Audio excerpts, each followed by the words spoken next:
Police वालों की ना दोस्ती अच्छी है ना दुश्मनी अच्छी है। मेरे पापा को हर्ट कर देते एक बार बोल के, सर आंखों में आंसू भी थे। इतना बारीक वो मेडिकल चेक करते हैं, क्या क्या चीजें होती हैं मेडिकल में। एकदम ब्रेकडाउन वाली सिचुएशन आ गई थी सर। मेरा मेडिकल 7 दिन चला था। फिजिकल का कुछ बताओ यार, कैसे रहता है फिजिकल में वहाँ पे। अगर ये 3 पॉइंट है तो बाहर कर देते हैं। बचपन से तो सर मुझे इंग्लिश पे तो सर मजाक बनाया गया था सर। मैं हिंदी मीडियम स्कूल से पढ़ा हुआ था। इतना कॉन्फिडेंस था कि लास्ट के 5 मिनट बच रहे ना, मैं 5 मिनट इंग्लिश में बैठ लूंगा। नमस्ते भाई। देखो एक कहावत है, पुलिस वालों की ना दोस्ती अच्छी है ना दुश्मनी अच्छी है, ठीक है। पर हम तो पुलिस वालों का इंटरव्यू ले रहे हैं, तो ये पता नहीं अच्छा होगा कि बुरा है। ऋतिक भाई बताओ, अच्छा है कि बुरा सर है। अच्छी होगा सर। अच्छा ही होगा ना। Yes, sir. ऐसी कोई बात नहीं है। ये दिल्ली पुलिस एसआई बने हैं, ऋतिक राठी इनका नाम है। और ज्यादातर जो दिल्ली पुलिस में बच्चे सिलेक्ट होते हैं वो दिल्ली के हैं, हरियाणा के हैं। ये भाई जो हैं यूपी के हैं, बागपत से। और इनकी ऑल इंडिया रैंक है 24। ऑलरेडी वर्किंग है ये मुंबई में, as income tax assistant job कर रहे हैं। इनको ये जॉब ज्वाइन करनी पड़ी क्योंकि सीपीओ के रिजल्ट में बहुत ज्यादा टाइम लगा दिया। 19 महीने का लगभग आप मान लीजिए कि रिजल्ट में टाइम लग गया, जो बहुत गलत बात है। ये रिजल्ट तो बहुत पहले आ जाना चाहिए था। उस बीच में अगर कोई बंदे ने पेपर दिया, वो क्लियर हो गया, तो वो वेट तो नहीं कर सकता, वो ज्वाइन करेगा। तो इन्होंने मुंबई ज्वाइन किया इनकम टैक्स असिस्टेंट, वहां से रिजाइन करके दिल्ली पुलिस एसआई के पोस्ट पे जो है जॉब को ज्वाइन करेंगे। और पर्सनैलिटी बिल्कुल आपको देखने से लग ही रहा है कि पुलिस वाली लग रही है ना। Yes, sir. तो कैसे जर्नी शुरू हुई भाई तैयारी की? एसएससी की तैयारी मजेदार है क्या, बताओ। सर मजेदार तो नहीं है, पर डिपेंड करता है सर आप किस एज में स्टार्ट कर रहे हो। हाँ। तो मैंने सर जब स्टार्ट करा था तो मैं इतना ज्यादा सीरियस नहीं था गवर्नमेंट एग्जाम को लेकर के। अच्छा। मैंने सीजीएल की तैयारी स्टार्ट करी थी, पर सीपीओ का भी मैंने एग्जाम दे दिया था कि मॉक टेस्ट की तरह हो जाए। एग्जाम तो सारे देने चाहिए, जितने भी एग्जाम हो रहे हैं, सीजीएल सीएचएसएल सारे के सारे। पर उस टाइम पे मैं सीरियस नहीं था, सिर्फ सीजीएल के लिए ही सीरियस था 2022 में। अच्छा। मैंने उस टाइम पे दिया तो 22 में तो सीरियस तैयारी नहीं होती, तो प्री तो निकल गया, बट मेंस में तो वही मैं मेड आउट हो गया था। 300 गया था, 301 अराउंड कट ऑफ गई थी। उसके बाद 2023 वाला सीजीएल जब मैंने दिया, तो जैसे मैं मेंस करके आया तो मुझे पता चल गया कि मेरा सीजीएल में अब की बार भी नहीं होने वाला, क्योंकि सीरियस था नहीं कुछ भी। बट 2000 उसके जस्ट बाद ही 10 दिन बाद ही मेडिकल के लिए आ गया था कॉल, सीपीओ के लिए। अच्छा। मेडिकल बोल रहा हूँ सर, उसके फिजिकल के लिए। तो मुझे पता नहीं था कि सीपीओ क्या प्रोसेस रहता है, बस प्री दे दिया था मॉक की तरह समझ के, स्कोर्स में ठीक ठाक था। तो मैंने कहा कि और तो कुछ नहीं है, सिर्फ फिजिकल दे देते हैं। फिजिकल दे दिया तो क्वालिफाई हो गया, क्योंकि बिना किसी प्रिपरेशन के, बिना प्रिपरेशन के दे दिया था मैंने। मतलब मैंने रनिंग वगैरह आपने क्वालिफाई कर ली? मैंने एक बार मतलब किसी ग्राउंड में गया था चेक करने के लिए, तो मेरे एक बार रनिंग करी तो सब चीजें क्लियर हो गई। तो मैंने कहा ठीक है, मैं फाइनली दे के आ जाऊंगा। अच्छा। आज हो रहा है तो उस दिन भी हो जाएगा, क्योंकि मतलब फिजिकल वगैरह हमारे साइड में कर लेते हैं, ऐसे बोलते हैं। यहाँ ये बहुत कम बच्चों के पास है। हाँ सर। ये टैलेंट है ना कि बिना किसी प्रिपरेशन के, अरे फिजिकल देना है, डेट आ गई है, देने चले और क्लियर भी कर लिया। नहीं सर, मेरे पापा भी पुलिस में सब इंस्पेक्टर हैं, तो वो अच्छा। रेस वगैरह करते रहते, तो वो खुद बोलते हैं कि तू कर लेगा, मुझे पता है आराम से। कोई इतने भाई रेस नहीं होती है, क्योंकि उन लोगों ने तो 1600 मीटर 4:50-50 मार रखी हुई है। हाँ। इसमें तो 6.5 मिनट होता है फिर भी। तो मैं रेस देने के लिए गया तो मेरा 6:20 के आसपास में टाइम आ गया था, आराम से कंफर्टेबली क्लियर हो गया था सब कुछ। फिर मैंने पढ़ना करा, मैंने कहा जब हो ही गया तो मेंस भी दे देते हैं। फिर मेंस में इसमें इंग्लिश आती है सीपीओ में, तो इंग्लिश के लिए मैंने उस टाइम पे जो स्ट्रेटेजी थी इतनी स्ट्रांग नहीं थी, तो मैंने दिया। और मेरे को ये भी बाद में पता चला कि इसमें प्री और मेन के मार्क्स जुड़ते हैं। हाँ। तो मेरे को फिर लास्ट में फाइनल रिजल्ट जब आया तो मुझे आईटीबी सब इंस्पेक्टर मिला 2023 वाले सीपीओ से। फिर मैंने सोचा कि अब मैं तैयारी अगर इतनी करी है तो मैं कुछ अच्छा कर सकता हूँ। पर मैंने मेडिकल के जस्ट बाद ही मैंने अब सोच लिया कि अब ये साल अगर मैं इस जॉब को छोड़ूंगा तो मुझे जॉब लेने के लिए बहुत मेहनत करनी पड़ेगी। तो तभी मैंने सर आपका बैच लिया था, क्योंकि एक लड़का था मेडिकल में, उसका इंटरव्यू लास्ट ईयर आप ही ने लिया था, अनुज तोमर नाम था उसका। अच्छा। रैंक शायद 29 या 29 थी शायद। वो मेरे को मिले थे मेडिकल में, तो उन्होंने मेरे को गाइड करा था कि तो ऐसे ऐसे कर सकता है। और वो भी बहुत सही थे, जहाँ मेरा घर है उससे उसी एरिया में रहते थे वो। अच्छा। कभी मिलना नहीं हुआ उनसे मेडिकल के बाद में, बस आपके इंटरव्यू में देखा था। पबजी वाले जो थे जिन्होंने बोला था कि हाँ, पबजी वाले याद आ गए हमें। तो तभी से मतलब मैंने उनकी बात को मैंने ऐसे माइंड कर लिया। मैंने कहा इन भाई ने जो बोला मेरे को वही करना है। सोर्स मेरे सही थे, बस मैं सीरियस नहीं ले रहा था। हाँ। फिर आके सर मैंने मतलब इसका आईटीबी पर रिजल्ट आने से पहले ही मैंने फैब में कोर्स लिया। मैंने पूरा जितना रिकॉर्डेड क्लासेस थी मैंने उसको 3 महीने में पूरा कोर्स खत्म कर दिया। मैं सिर्फ मैथ्स पढ़ता था। अच्छा, रिकॉर्डेड ही? मेरे घर पे मम्मी सोचती थी कि 2x में आवाज किसकी चल रही है। आपकी आवाज तो सर आज मैं सुन रहा हूँ नॉर्मल में, वरना 2x में सुनी है मैंने हमेशा। पूरा बैच मैंने कंप्लीट कर दिया। मेरी स्ट्रेटेजी ये थी कि मैं मैथ्स का एक बार बैच कंप्लीट करने के बाद में उसके बाद में उसको रिवाइज करता रहता था और उसी से प्रैक्टिस करी मैंने। कोई ज्यादा ना मैंने वो लगाई, मॉक टेस्ट देता था बस, और वीडियोस, बस कोई XYZ नहीं। मैं वीडियोस में इतनी प्रैक्टिस कराता हूँ कि कुछ करने की जरूरत ही नहीं है। सो वो ऑलरेडी बहुत ज्यादा कंटेंट होता है कि मेरे 2 रजिस्टर भर गए थे, बस ये था कि मैं शीट करता था, आपने शीट प्रोवाइड करी थी, उस शीट में जो डिफिकल्ट क्वेश्चंस थे वो मार्क कर लिए थे। अब मैं दोबारा आऊंगा तो मैं सिर्फ वही क्वेश्चंस करूंगा जो डिफिकल्ट थे, और नेक्स्ट टाइम में फिर मैंने वो हाईलाइट कर दिया और ज्यादा डिफिकल्ट, ऐसे करके सारा रिवीजन हो जाता था पेपर से पहले ही। और 0 to Hero बैच कराया ना आपने, बिल्कुल मेंस लेवल तक का सर, उसमें हर तरह का सवाल आपको मिलेगा। हाँ, और सर आपने जो मतलब वैसे सर मैं बैचलर्स ऑनर्स और BSc ऑनर्स कराया मैंने DU से, और मैंने मास्टर्स भी मतलब मास्टर्स मैथ्स में करा हुआ है।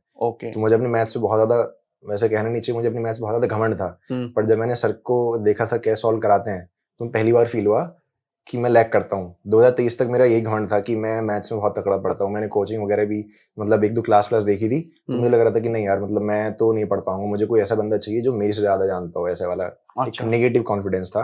पर जब आपकी वीडियोस देखी तो समझ में आया कि हाँ, और भी शॉर्ट तरीके से चीजें हो सकती हैं, क्योंकि आपका ऐसा सर हर किसी को समझ में नहीं आता है। बस ये है कि जो सीरियस होगा और देखने की हिम्मत होगी, और कॉन्सेप्ट जो स्पेशली जो डिफिकल्ट क्वेश्चन आप करा देना, मैं उसका वेट करता कि आप कब डिफिकल्ट क्वेश्चन कराओगे, वीडियो पॉज करके आपसे पहले करने की कोशिश करता था। ये मेरा था सर हमेशा, अच्छी बात तभी सर ऐसे वो होता है। उसके बाद में तो सर फिर 2023 मतलब 2024 वाली साइकिल में मैंने जितने पेपर दिए मेरे सारे के सारे निकले हैं। मैंने सीजीएल दिया, सीजीएल के प्री में मेरे 180 मार्क्स थे। सीपीओ में मैंने दिया, सीपीओ में मेरा बहुत दूर आया था, मतलब ग्वालियर से भी पता नहीं बहुत दूर एक सेंटर आया था, और उसमें मेरा आया 165 था, हार्ड शिफ्ट थी उसमें, 164 स्कोर आया था सीपीओ। उसमें मैथ्स में कितने नंबर थे? सब मैथ्स में मेरा 48 स्कोर था। उसके बाद में फिर फिजिकल वगैरह भी दिया, इसका भी हो गया। CHSL में मेरा हो गया, CHSL में मेरे 186 था प्री में मार्क्स, तो CHSL भी 2 जॉब के लिए क्वालिफाई हो गया। उसमें 2 होती हैं, DOPT की होती है और एक और होती है। हाँ। उसके बाद में फिर मेंस के दिया, तो CHSL प्री में मेरा मेंस भी क्लियर हो गया 330 मार्क्स से 360 में से। तो उसमें मेरे को मिनिस्ट्री ऑफ होम अफेयर्स में registrar general sense of India की जॉब मिली। मेरी पहली जॉब CHSL से ही लगी थी। इसका इस साल रिजल्ट आया था जनवरी में।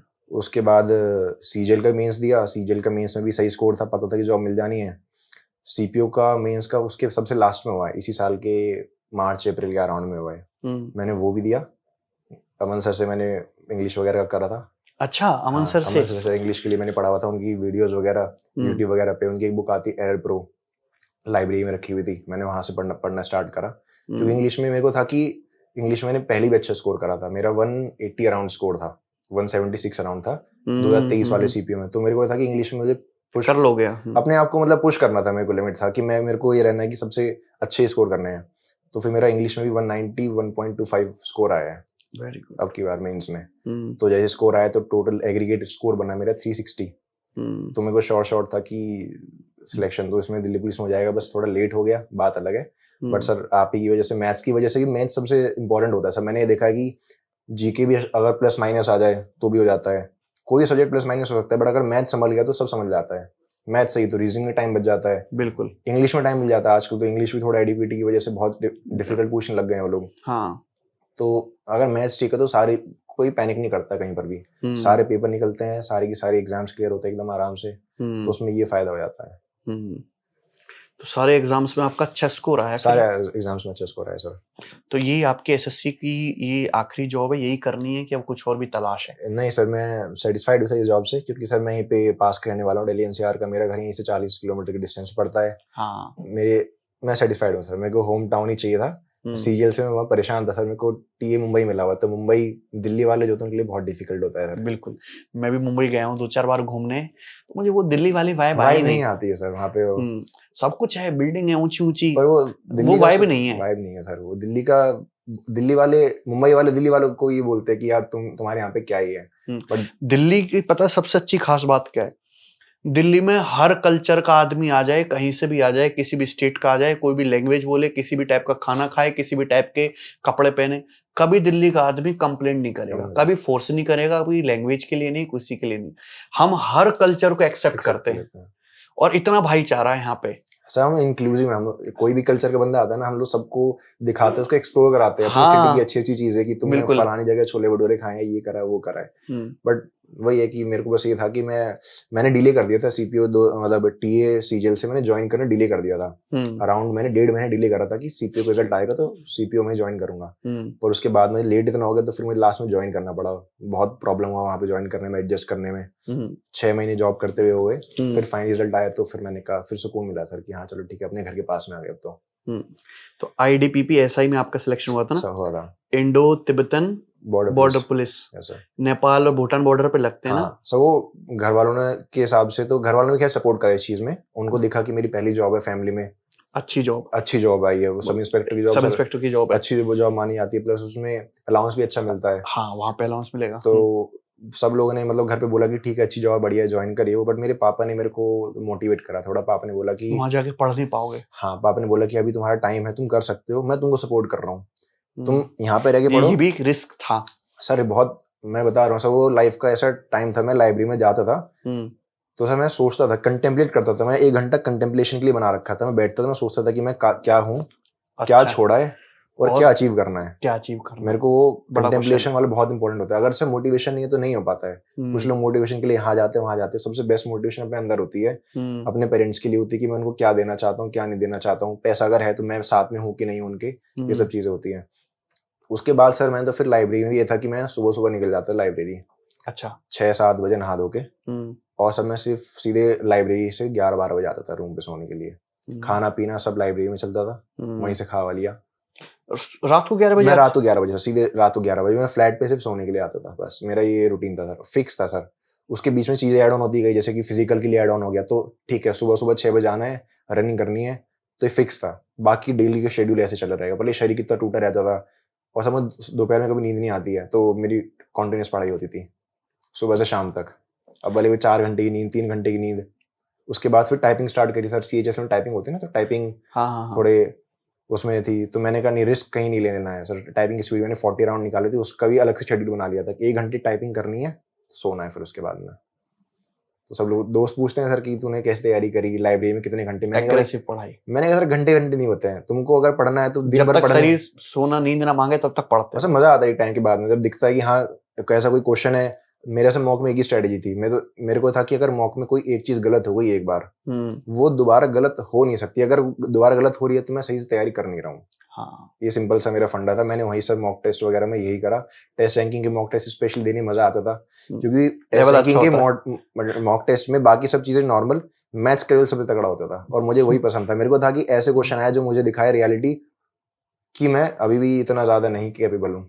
मैं बनाता था ना वो, ऐसा मुझे पता है क्योंकि वो अच्छा लगता था कि सर कोई क्वेश्चन आ रही, मैं अटक रहा हूँ, फंस रहा हूँ। उससे टाइम मैनेजमेंट बहुत सही होता था, तुरंत पेपर सॉल्व होता था। इंग्लिश का मेरा ऐसा था कि इंग्लिश तो मैं इतना कॉन्फिडेंस था कि लास्ट के 5 मिनट बच रहे ना, मैं 5 मिनट इंग्लिश लपेट दूंगा। इवन कई बार तो बिना पैसेज पढ़े भी सीधे क्वेश्चंस को कर लेते थे, क्योंकि सर एक हैबिट बन जाती है, एडिटोरियल्स वगैरह पढ़ के सब चीज करके तो एक आ जाता है कॉन्फिडेंस। इंग्लिश आपकी बचपन से अच्छी थी? इंग्लिश बचपन से तो सर मुझे इंग्लिश पे तो सर मजाक बनाया गया था सर। मैं हिंदी मीडियम स्कूल से पढ़ा हुआ था, नंबर 1 नंबर 2 स्कूल होते थे। अच्छा। टीकरी गांव पड़ता है मेरा, वहां पे तो मेरे दादा हेडमास्टर थे। अच्छा। हाँ, मेरे चाचा वगैरह सब लोग मतलब कोई पुलिस में, आर्मी में, गवर्नमेंट टीचर हैं, तो हमारे सब चारों सर्विस में हैं लोग। सब गवर्नमेंट सर्विस में हैं, सब लोग आसपास में ही रहते हैं यहाँ पे।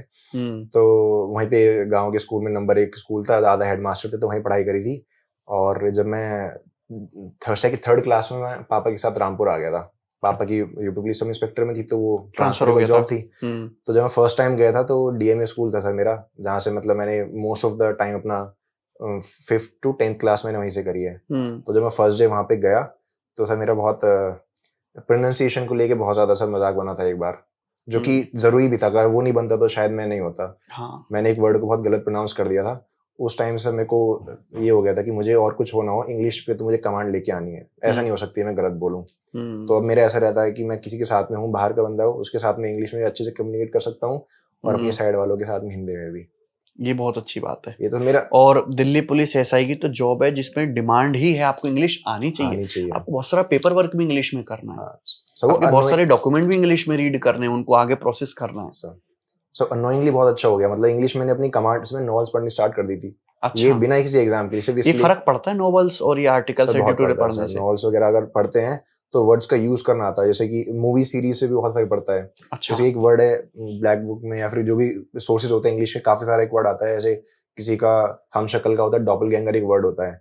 वो नॉर्मली कोई पढ़ेगा तो उसको लगेगा यार कितना वियर्ड सा वर्ड है, पर मैं सीरीज देखता था एक द वैम्पायर डायरीज करके, उसके अंदर वो वर्ड भर भर के यूज करा गया, डॉपलगैंगर। ये सीखने की आग है ना, ये जो सीखने की आग है, कहीं से भी सीखना है, अच्छा सीखना है और पॉजिटिव बना के रखना है, ये बच्चे के अंदर बहुत जरूरी है, होनी चाहिए सीखने की आग।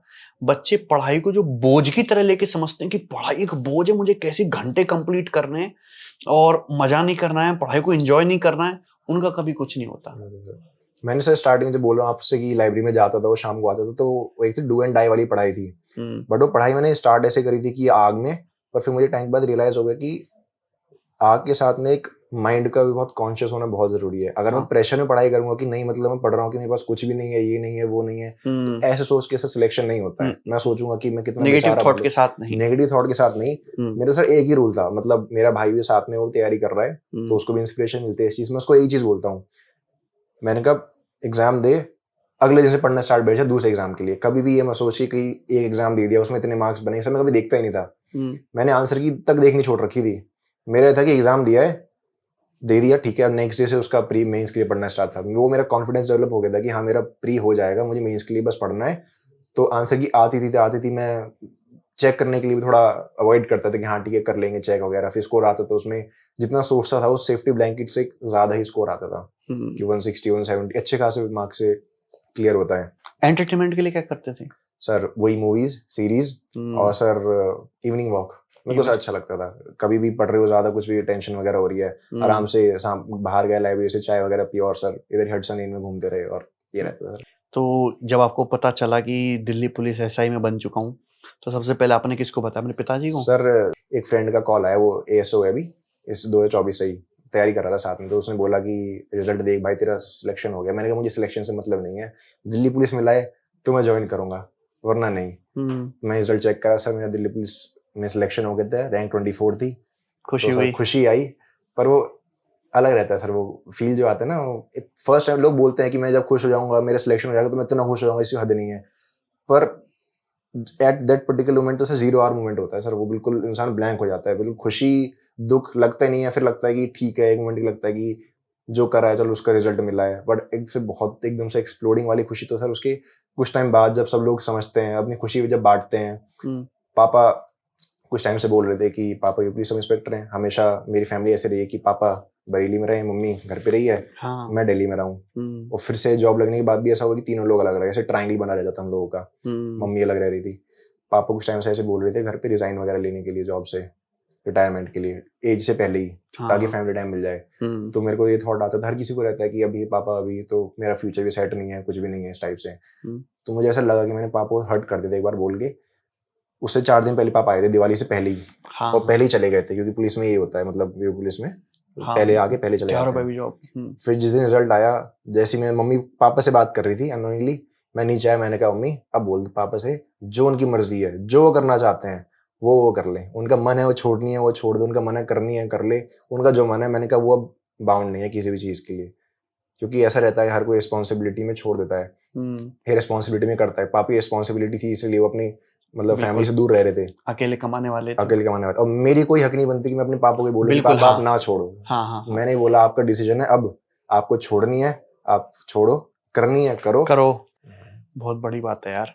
तो पापा ने फिर क्या जवाब दिया? पापा से मेरे खुश है। पापा मेरे को जब भी मैं कॉल कर रहा हूँ, पापा कांग्रेचुलेशंस टू ये बोल रहे हैं, कह रहे कि जब तक तेरे से मिलूंगा नहीं। अभी तक मैं पापा से मिला नहीं हूँ फेस टू फेस, रिजल्ट के बाद से नहीं मिला हूँ सर मैं। उसके बाद जल्दी से 25 तारीख को सर मुंबई गया, उसके बाद अभी जस्ट 4 दिन जॉब करी, उसके बाद वापस यहीं पे आ गया दिल्ली। अब मिलोगे पापा से? अब मिलूंगा सर, पापा स्पेशली छुट्टी लेके आए हैं वहाँ पे, मंडे को पापा से मिलना होगा।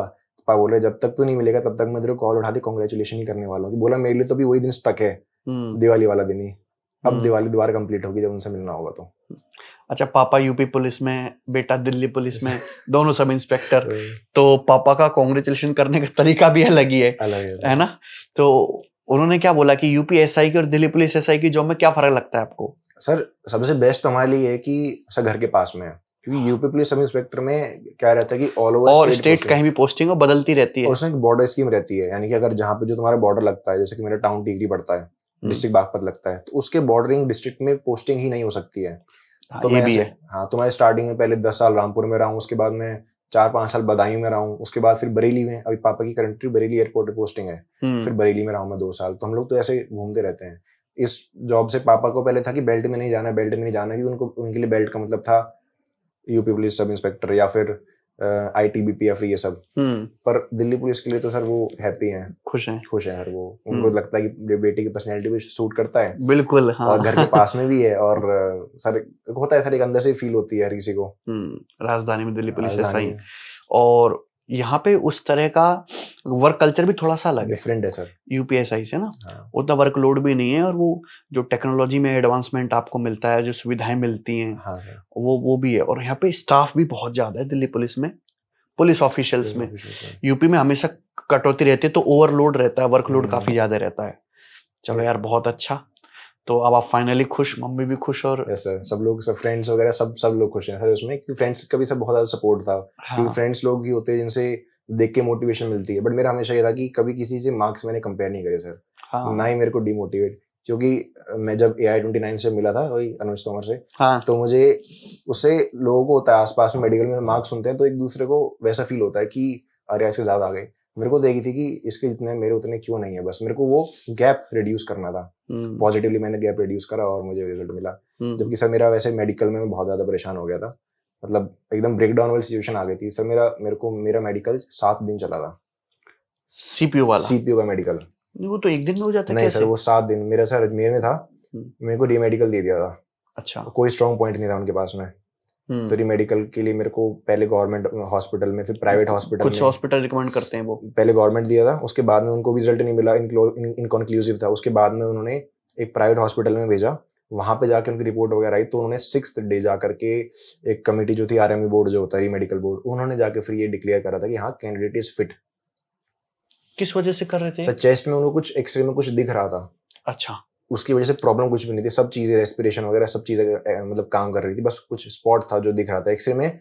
एक्सरे का सर वो थोड़ी मतलब क्राइटेरिया थोड़ा कम होता है, एक्सरे सिर्फ एक्सरेज डालता है। CT स्कैन में प्रॉपर पता चलता है, पूरी बॉडी की 3D इमेज बनती है। बिल्कुल। फिर CT स्कैन जब प्राइवेट हॉस्पिटल में करवाया था तो उसमें सब कुछ क्लियर आया था।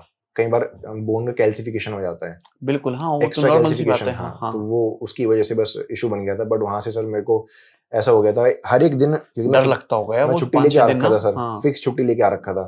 और वो लोग ऐसे बोल रहे थे कि तुमको 10 दिन भी लग सकते हैं यहाँ पे। और सुबह से शाम तक बैठ रहा हूँ सर। मेरा वहां पे मतलब वैसे ही मैंने 4-5 किलो वजन कम करा था, वहां बैठे बैठे सर मेरा 3-4 किलो कम हो गया। सुबह जाता था, रात को वहां से बाहर निकलता था, और दिन भर बैठा के रखते थे वहां पे।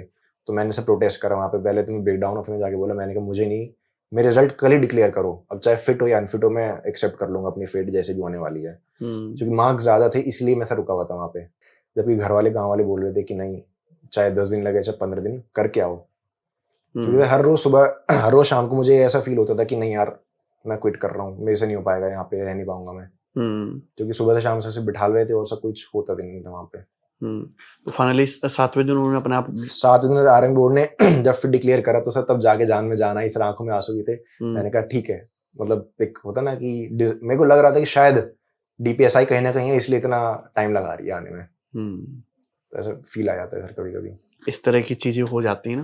तो इतना बारीक वो मेडिकल चेक करते हैं, क्या क्या चीजें होती है मेडिकल में? सर मेडिकल में सर हाइट, वेट, मतलब हाइट नहीं होती सर, वेट वगैरह मेजर करवाते हैं वो लोग। वेट, उसके बाद में सर एक्सरे वगैरह होता है, पूरी बॉडी स्कैन होती है। हाँ, यूरिन टेस्ट, ब्लड टेस्ट होता है। अच्छा। और फिर उसके बाद में सर बॉडी चेकअप होता है। बॉडी चेकअप में वो वेरिकोज वेन्स वगैरह चेक करते हैं, ज्यादा किसी की वेन्स वगैरह तो नहीं बनी हुई है। फ्लैट फुट वगैरह चेक करते हैं। नॉक नीज, ये 2-3 पॉइंट्स है, इसका बहुत सारा ध्यान रखना होता है, वरना इसमें तो पक्का आउट करते हैं। किसमें? वेरिकोज वेन्स, नॉक नी और फ्लैट फुट, इन तीनों में कोई भी रिलैक्सेशन नहीं होता है। अच्छा।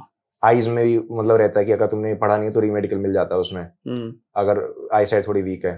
और ये मेन ये 3 पॉइंट है, अगर ये 3 पॉइंट है तो बाहर कर देते हैं। बाकी अगर कोई मेजर सर्जरी या फिर ऑपरेशन वगैरह हुआ हो या फिर किसी की हेल्थ वगैरह खराब हो तो ये इशू रह जाता है। बट मेरा केस ऐसा था कि ना मैंने किसी का ऐसा कुछ सुना था, ना मैंने किसी से पूछा था कि ऐसा कुछ भी होता है क्या। क्योंकि कई बार वो होता है कि अगर किसी को थोड़ा बहुत कोई जुकाम बुखार भी हो तो भी सर बॉडी एंटीबॉडीज डेवलप कर लेती है, तो उससे कैल्सिफिकेशन हो जाता है, बिल्कुल थोड़ा सा एक्स्ट्रा कैल्सिफिकेशन। तो वो इशू ऐसा था कि RME बोर्ड वाले को पता था, मतलब मेरे को डॉक्टर ने बोल दिया था कि तो फिट रहेगा, मैं तो लिख के दे रहा हूँ, बट तेरे को लगेगा टाइम, और मैं एक्सरे में आया है तो मैं अवॉइड नहीं कर सकता। हाँ। तो वो रहता है। बाकी ये 3 पॉइंट्स ऐसे उसमें निकालते उसमें से कोई रिलैक्सेशन नहीं होती है।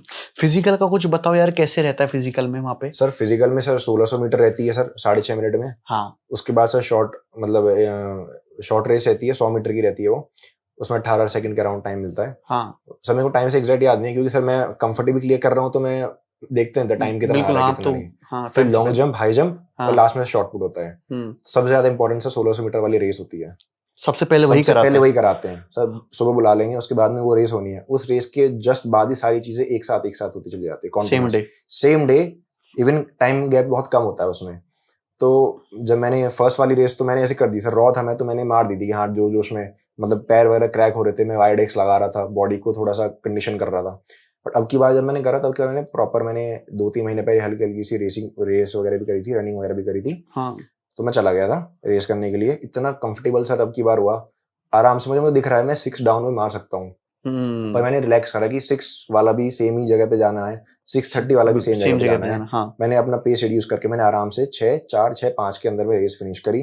उसके बाद सर शॉर्ट रेस, उससे मुझे लगा कि शायद मैं इसमें भी एनर्जी वेस्ट ना करूं, बट सर उसमें तो पूरी जान से भागना होता है। हाँ। उसमें बहुत इशू होता है, बहुत लोग बाहर हुए इस चक्कर में, उनको लगता है एनर्जी सेव कर लेंगे तो आगे हाँ। बट उसमें पूरी एनर्जी डालनी होती है, उसमें थोड़े पैर में क्रैक आता है। उसके बाद में तो सर फिर लॉन्ग जंप, हाई जंप। पिछली बार मेरी लॉन्ग जंप में मेरे को 2 अटेम्प्ट लिए थे, अब की बार में तो सर फर्स्ट अटेम्प्ट में सारी चीजें क्लियर हो गई। 3 अटेम्प्ट मिलते हैं ना? 3 अटेम्प्ट मिलते हैं सर। कभी कभार अगर थोड़ा दिख रहा है उनको कि कुछ कैंडिडेट में बिल्कुल कर सकता है, बट वो उसके पास पैर पे लाइन नहीं पड़ रहा, उसमें एक लाइन होती है सर, उस पर रखना होता है। अगर टेक्निकल इशू आ रहा है तो थोड़ा बहुत एक्स्ट्रा भी कर देते हैं। फिजिकल में तो सर वो करते हैं कोऑपरेट, वो चाहते हैं कि अगर बच्चा होने वाला है तो हो। बाकी अगर कोई नहीं हो रहा तो सर फिर उसमें तो बहुत अच्छे से करवाते अच्छे से, प्रॉपर वीडियोग्राफी वगैरह होती है, सारी की सारी चीजें। हाँ। पूरा एकदम ध्यान से करवाते हैं, एकदम कोई भी रिलैक्सेशन वगैरह जहां पे देनी होती है वहां पे देते हैं। बाकी अगर 1600 मीटर है तो टाइम पे फिनिश करनी है, तो टाइम पे फिनिश करनी है। 100 मीटर की रेस अगर टाइम पे फिनिश करनी है तो करनी है, उसमें कोई रिलैक्सेशन नहीं है।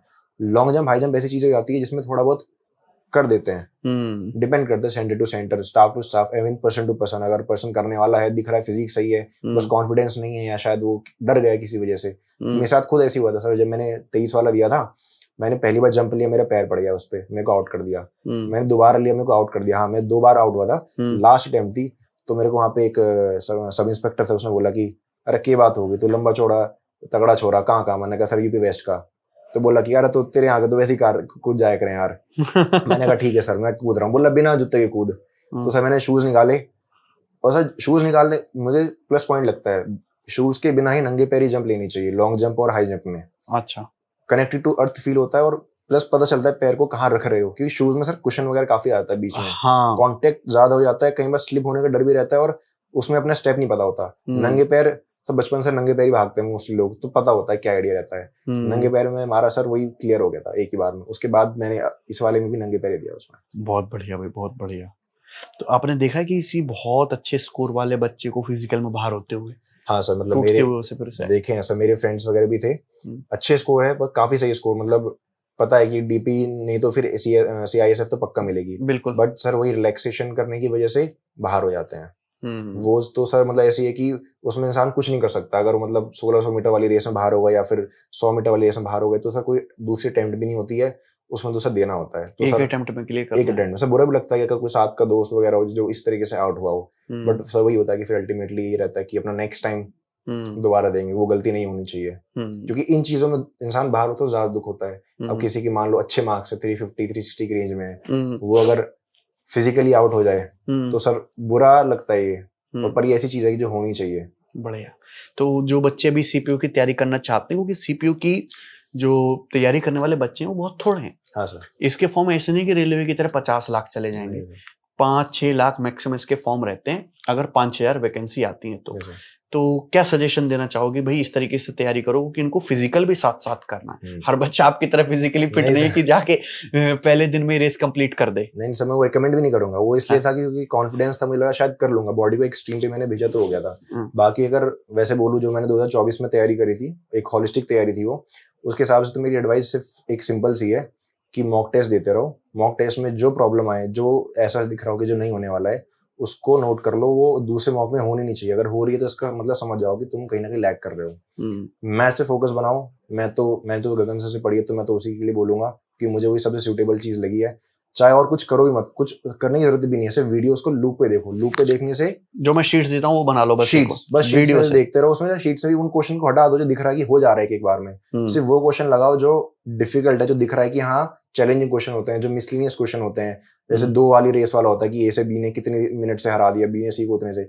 वो हमेशा सर खुद भी एम्फेसिस करते हैं कि ये क्वेश्चन डिफिकल्ट है, पेपर में ऑन द स्पॉट नहीं लॉजिक आएगा, वो वाले क्वेश्चन हमेशा करने चाहिए।